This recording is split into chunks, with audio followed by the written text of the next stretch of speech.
بسم اللہ الرحمن الرحیم۔ السلام علیکم ورحمۃ اللہ۔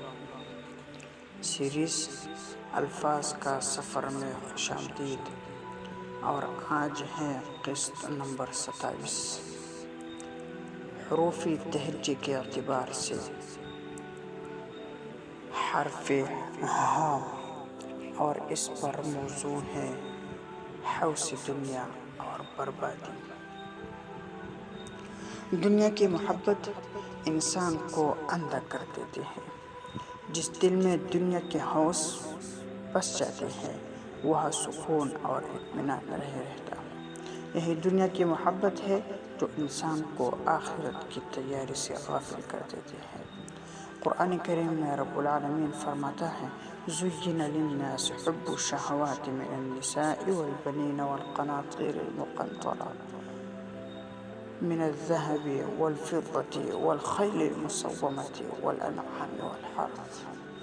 آخر آیات میں رب العالمین فرماتا ہے: ذَلِكَ مَتَاعُ الْحَيَاةِ الدُّنْيَا وَاللَّهُ عِندَهُ حُسْنُ الْمَآبِ۔ لوگوں کے لیے خواہشات کی محبت مزین کر دی گئی ہے، یہ سب دنیا کی زندگی کا سامان ہے اور اللہ ان کے پاس بہترین انجام ہے۔ رسول اللہ صلی اللہ علیہ وسلم حدیث مبارک کا مفہوم ہے: دنیا میٹھی اور سرسبز ہے، اور اللہ تعالیٰ نے تمہیں اس میں جانشین بنایا ہے تاکہ دیکھے کہ تم کیسے عمل کرتے ہو۔ دنیا کے ہوش کا انجام کیا ہے؟ حسد، کینہ اور بغض جنم لیتے ہیں۔ انسان حلال و حرام کی پرواہ نہیں کرتا، دل کی سکون چھن جاتی ہے، آخرت کی تیاری بھول جاتا ہے۔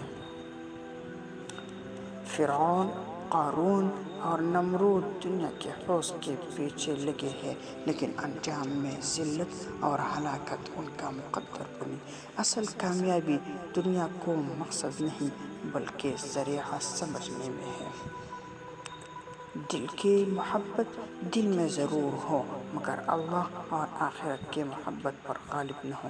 جو شخص دنیا کے پیچھے بھاگتا ہے دنیا بھی اس سے بھاگتی رہے، اور جو آخرت کا طلبگار ہو دنیا اس کے قدموں میں ڈال دی جاتی ہے۔ ہوش دنیا دل کو اندھا کر دیتے ہیں مگر آخرت کی یاد دل کو روشن کر دیتی ہے۔